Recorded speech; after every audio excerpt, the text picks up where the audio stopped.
మన రూపాయి మీద సమ్మిట పోటు పడుతోంది. మరి ట్రంప్ వచ్చిన తర్వాత డాలర్ దూకుడిని రూపాయి తట్టుకోలేకపోతోంది. ఈ రూపాయి బలహీనత రోజుకొక ఛాలెంజ్ గా కనిపిస్తోంది.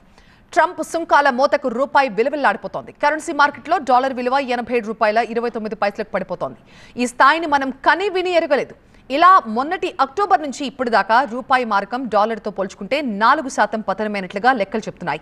అమెరికాలో ట్రంప్ సుంకాల మోత మోగిస్తుంటే మన దేశం నుంచి ఎగుమతయ్యే వస్తు ఉత్పత్తులపై ప్రతికూల ప్రభావం ఉంటుందన్న అంచనాలతో రూపాయి డీలా పడింది.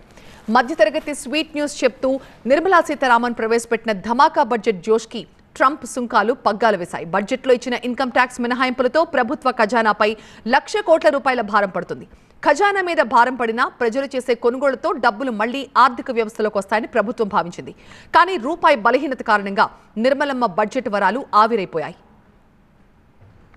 రూపాయి బలహీనత అంటే అదేదో బిజినెస్ వాడుకు సంబంధించిన విషయం కాదు. సగటు మనిషి మీద పడే ప్రభావం.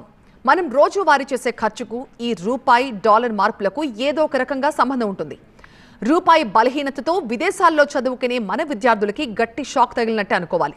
విదేశీ వర్సిటీలకు భారతీయ విద్యార్థులు డాలర్స్లోనే ఫీజులు చెల్లించాలి కాబట్టి ఆ ఫీజులు ఇకపై భారమవుతాయి. మరోవైపు రూపాయి ఎఫెక్ట్తో భారత మార్కెట్లో విదేశీ సంస్థాగత ఇన్వెస్టర్ల షేర్లు విక్రయాలు పెరుగుతాయి. బడ్జెట్ తర్వాత ₹1,327 కోట్ల విలువైన షేర్లను ఇన్వెస్టర్లు అమ్మేసుకున్నారు. ఈ ధోరణి ఇంకా పెరిగే ఛాన్స్ ఉంది. డాలర్తో పోల్చుకున్నప్పుడు రూపాయి బలహీనపడితే భారత్లో తమకొచ్చే లాభాలు కరిగిపోతాయని విదేశీ ఇన్వెస్టర్లు భావిస్తున్నారు. రూపాయి బలహీనత ఇంతటితో ఆగడం లేదు. బంగారం ధరలు మరింత భారమవుతాయి. ఇది మరొక డేంజర్ సిగ్నల్. ఇప్పటికైతే పెట్రోల్, డీజిల్ ధరలు పెరగడం లేదు, కానీ ఆ ధరలే పెరిగితే మన బతుకు మరింత భారమైపోతుంది. ఇప్పుడు ఒక డాలర్ విలువ 87 రూపాయల కన్నా దిగజారింది.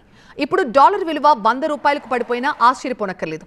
ట్రంప్ జమానాలో రూపాయి మారకం పతనం తీవ్రత చూస్తుంటే ఆ రోజు ఇంకెంతో దూరంలో లేదని ఆర్థిక రంగ పండితులు ఘంటాపథంగా చెప్తున్నారు.